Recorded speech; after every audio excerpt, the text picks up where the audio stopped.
up, Sauce Gang, and welcome back to the channel. Hot Sauce Beats are with a dope Fnaf reaction for you. That is right, we got ourselves a brand new Fnaf theory from MatPat over at Game Theory, and this is called Game Theory, Why You Hate My Theories. This sounds like it's gonna be spicy and controversial, but I also gotta say, holy cow, everybody and their mom decided to upload today. I know I'm usually quicker with these, but my daughter also had a 5-hour tournament in the middle today, so I'm getting caught up. Bear with me, we got more reactions coming today, but I'm super hyped for this because Game Theory and Fnaf are one of my favorite combos to react to. But before we jump in it, can you show MatPat some love by subscribing to this channel? And if you enjoy my reaction, please smash that subscribe button. It's absolutely free and it greatly helps out the channel. But enough talking, let's get to reacting and roll that bomb-ass intro! Hot Sauce Beats is finally here. Hot Sauce Beats is finally here. Eat, sleep, make beats. Eat, sleep, make beats. Hot Sauce Beats! Woo -woo. Oh, 'cause it's a game theory! It seems like this video is gonna be a little different. Hello, Internet! Welcome to Game Theory! Where today, we're gonna be doing what we do on a lot of these days, talking about Fnaf, but we'll mix up today. We're doing it on the couch. This is 27 Let me tell minutes. you, have I got a theory for you. It is a theory that you are absolutely guaranteed to hate. Get your pitchforks hate any of ready, your my theories, friends. MatPat. I am prepared to get dragged I love all 'em. across Twitter and Reddit for this one. But then again, honestly, that's kind of to be expected at this point, because that's largely been the response to a lot of our Fnaf theories lately. Any I feel bad, theory dude. that I release They at this all point get starts hated with on this so bad, massive wave dude. of comments like, Matt's theorizing has gone downhill at this point. His latest Fnaf Stop theories it. are Stop lazy. it. Proper research is not being Lazy? done. He's clearly running out of material. I'm genuinely wondering if Hold on. This is Fnaf.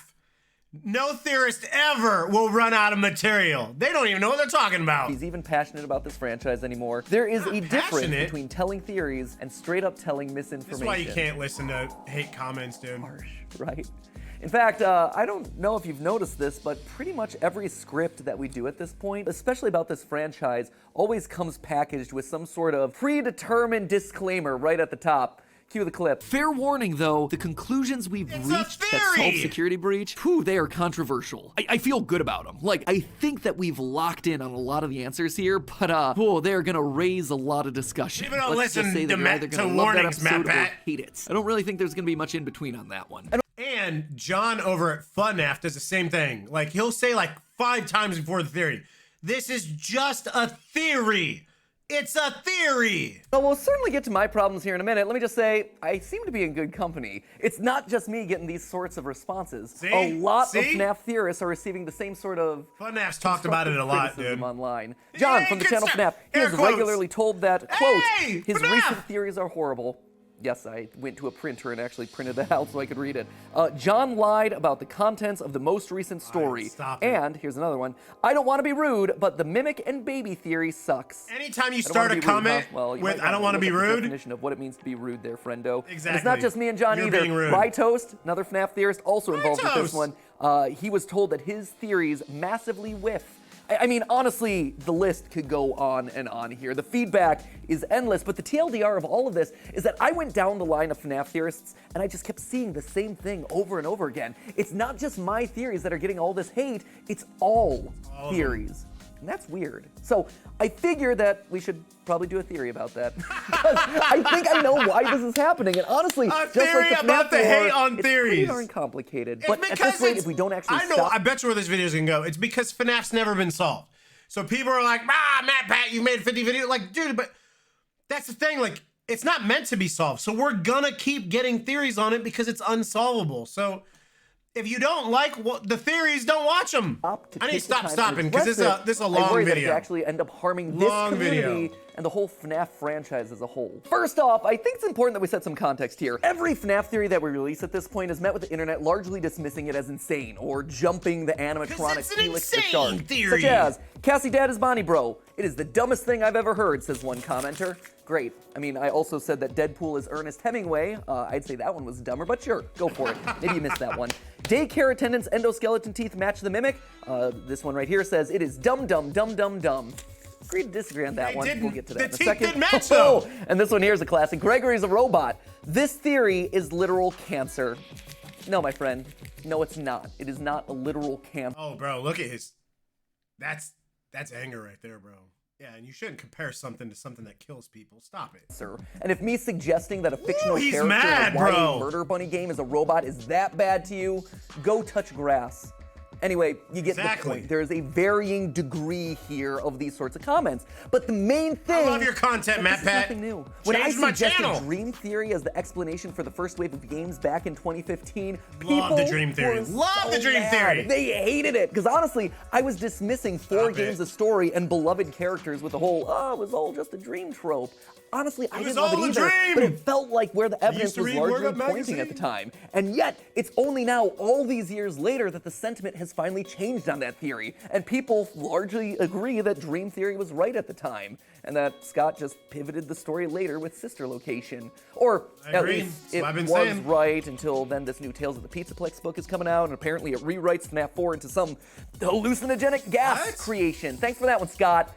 Couldn't even let me have that victory, could ya? What do you want from me, Scott? I'm selling the books for ya. Speaking of the books, by the way, it also happened with those books. I started using the books 7 years ago. I've been reading these things for 7 years. This is my literary— I love the fact that we're so new to reacting to these old theories, so they're still fresh on my head. Like War and Peace or Uncle Tom's Cabin or something. But no, I get to read Tales from the Pizzaplex 1 Lally's Game. Great. This is how I enrich myself. To my knowledge, I was one of the first, if not the first person, to seriously use the books for overall theorizing. Let me tell you, people hated it at the time. They despised it. They still do in the comments. Why would you do that? Why would you talk about the books? But those theories actually helped me predict that William Afton was going to be the villain, that Charlie was going to be revealed to be the puppet, that Sister Location was buried under the Afton house, and that Michael Afton was the Foxy Bro. And that's just a few of the conclusions they helped me reach. And now, here we are, a whopping 7 years later. I've got a couple of gray hairs, and the pendulum has swung completely in the other direction. Now, the community holds me and all the other FNAF theorists hostage if we're not looking at the books, or if we're looking at them improperly and not treating them as 100% canon to the events of the game. I feel bad for the theorists. Long story short, time is a powerful thing, and in this franchise especially, it is super powerful, considering that Scott repeatedly has said that he uses both the games and books in the future to clarify the events of the past. Or, you know, that's just his shorthand way of saying that he uses those future things to just ultimately pick the direction that he wanted to go the entire time. The long and short of it is that sometimes the craziest theories in the moment become the correct theories a year, or 2 years, or even 5 years down the line as more details solidify around the story. For a great example of this, let's just take a look at everyone's favorite Gregory as a robot theory, where I propose that Gregory is indeed the robotic reincarnation of the crying child. When I look online, this is often the one that people point to as the point where Matt Pat fell off, where he literally lost the thread of the games, and to this day, it has entered the hallowed pantheon of theories that get memed to death, right alongside Luigi's eggplant height, weight, his girth, Luigi's girth. It's a girthy boy! And of course, the Lord above all, Sans' Nest, the king that rules them all, right? And more often than not, that robot theory gets boiled down to this singular graphic right here. So much so that we actually started to meme on it ourselves. And you know, when it gets to us memeing something, it is definitely dead. We are so cringe that we make your dad's jokes look cool. But here's the thing, Gregory as a robot is now a theory that has spawned over 4 other theories and constitutes over 15,000 words. And so dismiss it as purely white kid in striped shirt go brrr. Isn't that you just falling into the same trap that you, the internet accusers, have leveled at me? You say that I ignore evidence, that I don't do my research, that I ignore key details just to forward my intended narrative, but isn't that exactly what you're doing there?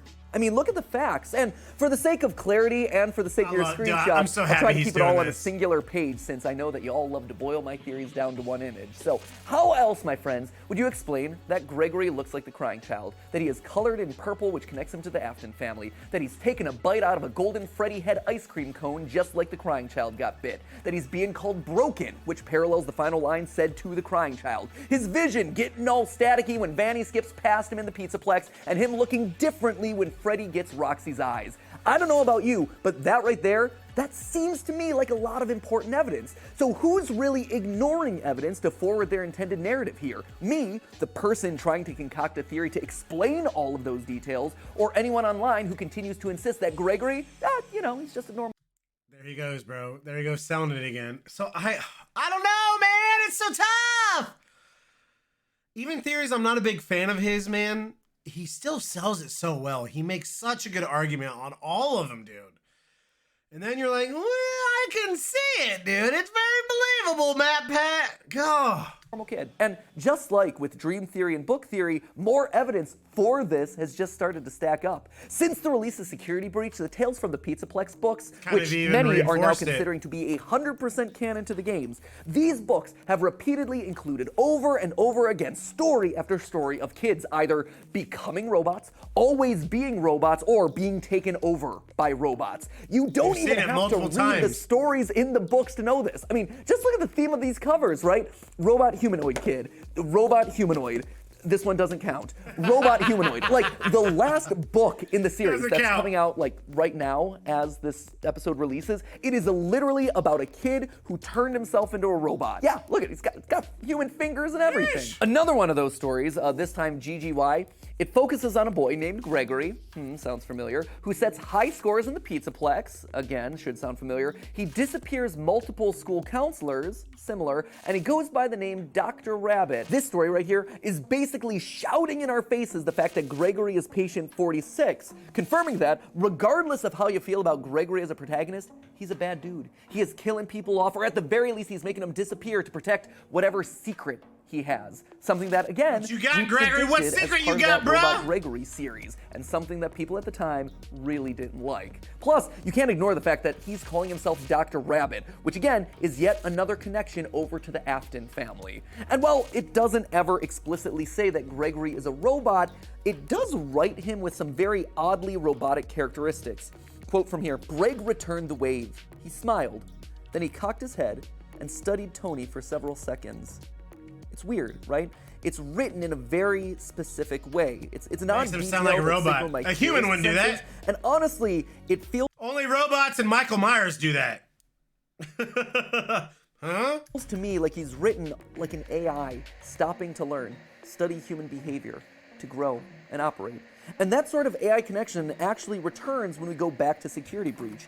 Here, I'd like to direct your attention to the wall code from the secret sister location room found near the end of that game. Solved this Very wall? quickly, the FNAF community figured out that this chunk of wall code right there read as follows. Dodge, duck, flash, shoot, crawl, run, yeah, we did. crush the vile we've man. talked about this before. Who is the only character to do all of those actions? It's Gregory. He's flashing Faz cams, he's shooting Faz lasers, he is literally crushing the band. So this room, an Afton room, mind you, is in some ways trying to speak to Gregory. But why would it be written in such a weird language? Well, honestly, we had no way of knowing it at the time. It wasn't until a year later, when this book finally came out again, this is the same one with GGY, but this time it had a tale called The Storyteller. This one is a tale all about a genius roboticist who speaks to his AI creations in a very specific way. Quote again from this book, every sheet of paper was covered with odd stick drawings and strange symbols that were not at all familiar to Mr. Burroughs. Squiggles, squares, loops, triangles within triangles. The code is the language of the Mimic. The Mimic being an AI program designed to copy those it watched. All signs point to Gregory being a robot built as part of this AI system. So throw that one over there onto that one-pager screen grab from earlier. Oh yeah, and don't forget the fact that we also discovered that Robot Kid heads were found down in the sister location bunker, showing that Afton was working on Robot Kid projects way sooner than any of us ever expected. That should actually be on there too. And overall, you look at that one screen grab, it's pretty crowded in there, right? And even if Gregory isn't a robot, it feels pretty darn clear that someone in this franchise probably is at this point. Here's the thing, I'm not bringing all this up to try and convince you, the internet critics out there of this theory. There are some dead horses that I just want to leave alone, believe it or not. And honestly, I don't care if you believe this theory or not. I do not care in the slightest. I have no horse in this race, though apparently I have a lot of horse analogies to make, which is weird. I am here having fun in my little corner of the internet trying to solve silly video game mysteries with a cool team around me and an awesome community of theorists. I would love you internet critics to join us. That would be awesome. We are an open-minded community. We are welcoming. We embrace you with open arms in the most fan-friendly way possible, but not in a way that's going to get us canceled. But for the people over on Reddit and Twitter who accuse me and all the other theorists of ignoring important information for the sake of forwarding our own version of a narrative just because we don't care about this franchise, ask yourself honestly, who's really the closed-minded ones here? We're the ones pointing out this information. We're the ones. And MatPat has multiple times, like when one of their theories gets proven wrong, they're 100% will agree. And he'll take opposing theories sometimes just to try to either disprove his theory or prove another theory. Because at the end of the day, all these theorists want the same thing, and that is to solve FNAF. That's what we all want. So sometimes, and MatPat, like when he showed the disclaimer in the beginning, he'll be like, I know this sounds crazy, but I have to take this route so we could disprove this. Sometimes you need to make a theory to disprove it and cross it off and be like, well, we know it's not down that path. Who are trying to solve what all this means. Agreed. To ignore it, that actually feels disrespectful to the franchise. While we're being honest about all this, let's also be honest about our standards for clue hunting. I have been raked over the coals a lot across recent theories for making visual connections between characters and objects. My last theory, great example of this. I drew parallels between the daycare attendant and the mimic because both of them have very unique teeth. They have matching teeth, which is true. Independently operated. It's a completely unique design for an endoskeleton, only shared by those two characters. And yet a lot of people were quick to dismiss the entire idea as just surface level. That makes no sense, it's only they a match. coincidence. They literally match. But do you remember what franchise we're talking about here, friends? We started with counting animatronic toes and buttons. But the reason that I bring that up is that while many dismissed that specific connection, I saw those exact same conversations happening around the mimic's hand with its clawed fingers. Oh my gosh, clawed fingers, just like Burn Trap or the Glamrock's hands. You do realize that you're doing the exact same thing that you were criticizing me for, right? I mean, if you're allowed to compare sharp, pointy hands, then I can compare independently moving teeth. Especially when only two of them have the same teeth. Well, things have certainly gotten more sophisticated in the theorizing space, and we have higher standards for our evidence, and we should always be looking for more evidence to support any of our conclusions. Simple observations, like fingers or teeth, they're easy ones to build off of. They're easy ones to start exploring. And hey, where they lead to can be some really awesome, cool directions. We as humans are pre-programmed to seek closure in whatever we're doing. And it makes us feel secure and brings a sense of satisfaction, of closure, right? There's actually an entire brand of psychology dedicated to this very fact. So naturally, when we're faced with a series that doesn't give us any sort of clean or definitive answers, it's easy for us to want to find the simplest solution or cling on to certain details like they're indisputable facts because it's better to be wrong than to be uncertain. And FNAF makes that hard because it's a story that's built on shifting sand. 8 years of shifting sand. Possessing animatronics to liquid soul metal to digital consciousness transfer and then to goo that literally tries to steal your identity. And while that's frustrating, honestly, it's also what makes the franchise so fun, taking the small little puzzle pieces and extrapolating possible answers. But that extrapolation, honestly, I think is where we're rubbing people the wrong way. A few weeks ago, I asked a bunch of you online to take the Myers-Briggs personality test. Now, this is a really fun assessment that breaks you down into one of 16 different personality types based on letters. Are you an E, an extrovert who likes just being out with people? Or are you an I, introvert, who likes your quiet alone time? Are you a structured and organized J for judging? Or are you a go with the flow for perceiving P? Do you prefer logic and thinking, T, or do you like to go with your gut and your feelings, F? But for this particular debate, I actually wanted to focus on two letters, S and N. Now, these two letters focus on how you process information. The S stands for sensing. This means that you take the information from the world around you and you take it at face value. You use your 5 senses to determine what is real and factual. It often means that you look at the world in a very literal way. N, on the other hand, stands for intuition. It's not the cleanest of lettering systems, but they'd already use the I. Anyway, if you're an N, it means that you interpret information in more abstract ways. Rather than just relying on exactly what's in front of you physically, you take that information and then you go a couple steps further. You make connections between things in interesting ways to go beyond just your 5 senses. So, how does this relate to theorizing? Well, the vast majority of this channel's subscribers are Ns. They're taking information not at face value, but building more abstract connections to find solutions. In fact, almost everyone who works at Team Theorist here is an N, purely by coincidence. It's not like you can actively screen for something like that. It just works out this way because the way we do things here requires a certain mindset. A mindset that only about 25% of the population is innately comfortable with. Is Mario a villain? No, of course not. There are so many examples of him being a hero, but you also can't ignore little details like the time he chained up Donkey Kong or the time that he stomped on his little brother's toe. And that right there yields some pretty interesting conclusions if you connect all those dots, leading to he's bringing up so many good points here. Is a villain. That's not to say that you can't also theorize as an S. You absolutely can. In fact, our creative director Tom and FNAF theorist John were both in town a couple months ago, and they showcased this exact difference in mindset. They probably best showed it with how to interpret Michael's ending monologue from Sister Location. Tom's an N, John is an S. John used the literal words being said to inform his interpretation, while Tom was more focused on how the words were said to imply meaning. Fun fact, by the way, after we shot this video, we got into contact with John, and we asked him to take this test again. And since he first visited, his Myers-Briggs has actually shifted to more of an N type. Remember, the Myers-Briggs test isn't just black and white, it's a spectrum. John was originally 59% S, but now that's shrunk down to 32%. That doesn't mean that he now has no more S tendencies, it's just that his exposure to the wonderful world of FNAF theorizing has led him to look at things differently, to link the obscure, to make connections from small details, and to imply meaning through more abstract means rather than the more literal ways that he might have done a couple years ago. And that right there,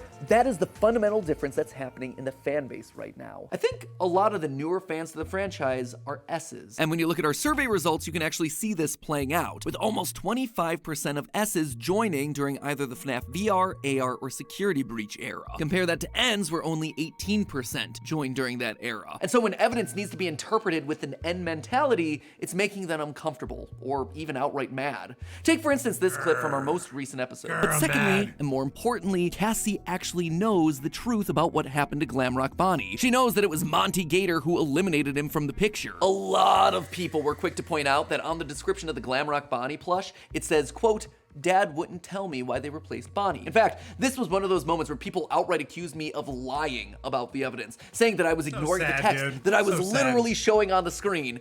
That would be really dumb of me if that was what I was doing, but let's actually take a closer look at that specific line. Dad wouldn't tell me why they replaced Bonnie. Typically speaking, someone that's an S would look at that line and take it literally. Her dad wouldn't tell her what happened, therefore, she doesn't know what happened. However, as an N, I'm not just taking those words at face value, nor was I willfully ignoring them. I was just interpreting them differently. Her dad wouldn't tell her what happened. That doesn't necessarily mean she doesn't know what happened. So this is another theory I wasn't the biggest fan of, but again, we can all disagree. It's how you go about it. Like, you don't have to get hateful and hurtful with it. I can disagree with it, no big deal. Parents might not tell you how to cook a meal, but that doesn't mean that you don't have ways of finding out how to cook. Same thing applies to this other line from the same portion of our video. This one about the Monty AR plushie. Quote again, it's hard to look at. Well, S's would read that and interpret it that maybe it's bright, it's shiny. It is physically hard to look at because it's an AR object, so maybe that's why.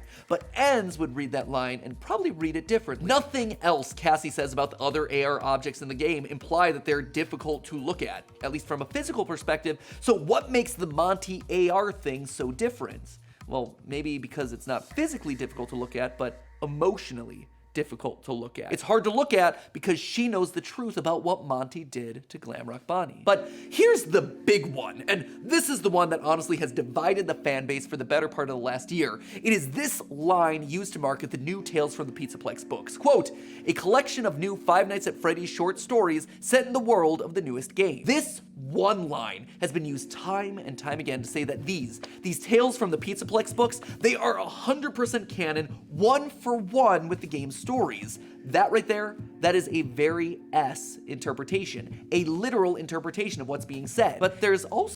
I've had that in my comments so many times too. A lot of you guys, it's 100% canon.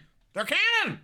Everything that happens in them is canon. So the N interpretation of that line. You can be set in a world without it being the same world. For sure. I think Rytoast actually said this one best. This Super Mario Brothers movie that just came out, that's set in the Mario Brothers universe, 100%. But it's not canon to the games. Hey, Rye. Yep. your end's showing. But that's always how the books have operated, and so many, myself included, have treated these new books in the same way, and as a result, we've gotten lots of hate for it. I mean, it's not an invalid interpretation, it's just a different, less literal interpretation than one that many of you on Reddit are familiar with. And it's one that honestly is more in line with statements that Scott has made in the past about the books. Though, can we all be honest with ourselves here? That line was cut from all the marketing. It's gone. It doesn't exist anymore. You have to dig up like historical websites to find it. It's now been replaced with this line that is published across all the books. Scott Cawthon spins 3 sinister novella-length tales from uncharted corners of his series as canon. Uncharted. And again, that right there, that is even more Uncharted. vague and non-specific, because look,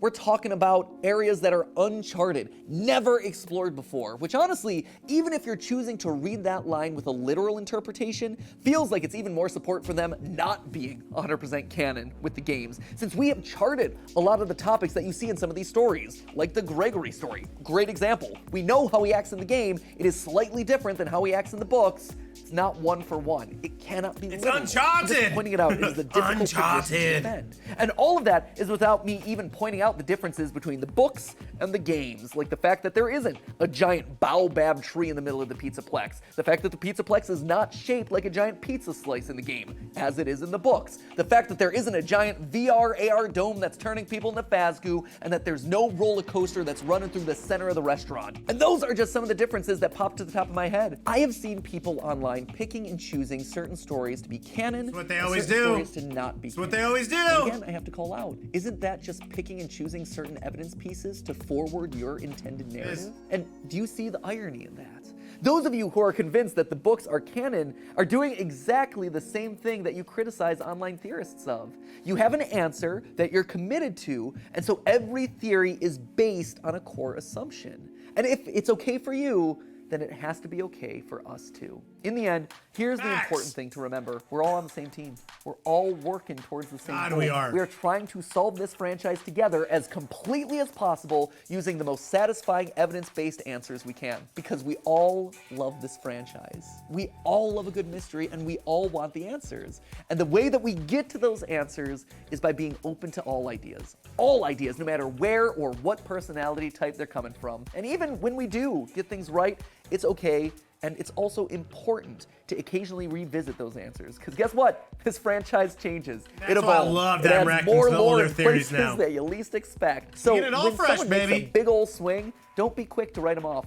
I mean, I suspected that Chica was a mediocre melody, just out of the blue, and that Mr. Hippo was at one point one of the core animatronic lineup. Both things that at the time seemed like pretty big swings back in the day, but both things that at this point actually have a lot of evidence to back them up. So sometimes those big risk theories actually yield some pretty big rewards. In the end, remember, it's easy to point at someone else's ideas just and a find holes, game but it's actually theory. a lot harder to then offer up your own solutions. It takes guts to put yourself out there and concoct a theory, so be nice to other people's ideas, because that's the way we learn. That's the way we grow. We do it by asking questions and making mistakes. If every theory were perfect the first time out, well, let's be honest, there wouldn't be any mystery to this, right? The games wouldn't be as fun. It would be kind of boring. And honestly, it wouldn't have spawned this incredible franchise that we have today. It also wouldn't have spawned this amazing merch. Like this Springtrap jacket, which and this, okay, great, thank you. Thank you for that one, Mr. Tom. You're the best. All this incredible Five Nights at Freddy's merch available down in the merch shelf down below that this video. jacket's low-key It oh, launched both of today, them. and we worked on it, and I'm very proud of it. It gets Five to of some really 83. cool objects from different parts of the franchise. That was a Springtrap jacket's pink varsity legit, bro. jacket from Chica's high school years. It's a win. It launched today, and we had a Fnaf video going up, so I felt like I probably should mention it, even though this is serious. Let's bury the hatchet, shall we? There's a movie coming, there's a new game, the book series is wrapping up, and hey, there's that cool new line of apparel. Let us move forward together as a united family of Fnaf theorists. N's, S's, and every letter in All of between. us united, All of baby. us united in our love of mystery and our collective hatred Let's go. of Fazgoo. But hey, that's just a a theory. A game theory. Thanks for watching. Pew. I'm gonna toss this merch at you. Take this apparel. Take this apparel and run with it. Except for this one. Might change into this one later today. I wouldn't. like the I'm shirt. not a It's like Hidden checkered Mickey's, pattern kind of guy. right? Hidden Mickey's. Oh, this confetti shirt. This is merch too. I forgot. No! Oh, and my jacket isn't FNAF merch, but it is purple. It is. It's confetti, like Chica. All right, let me bring you in, chat. Dude, I am so happy Matt Pat made this video. John over at Fnaf, I want to say maybe a month ago, 2 months ago, made a similar video. We reacted to it. We were just talking about the insane amounts of hate. Like, guys, these are theories. You've seen me disagree with multiple theories, but I do it in a respectful way. Like, bro, you bring up some really good points. I don't really think that's true, but I can see that. Like, and again, at the end of the day, these are all, we don't, Scott is the only person who knows who's right or wrong. And I even question sometimes if he even knows, because I don't even know if anyone knows really what's going on. I think they just make it and just like, yeah, we'll see what happens. At least people will talk about it. You know what I mean?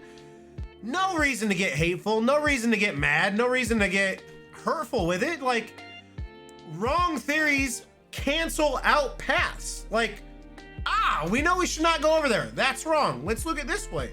And that is how you hone in on the correct theory and solve stuff. So happy he made this. I had a blast reacting to this in chat. Show Matt Pat some love, subscribe to the channel, leave a good comment, like the video. And if you enjoy my reaction, please help support the channel by smashing that subscribe and like button. It's absolutely free and it greatly helps out the channel. Enjoy the rest of your day, and remember, it's eat, sleep, and make beats, and as usual, be kind of one up. That's all I got. Boom, I'm out. Gonna be love for Sauce Gang. Peace out, chat.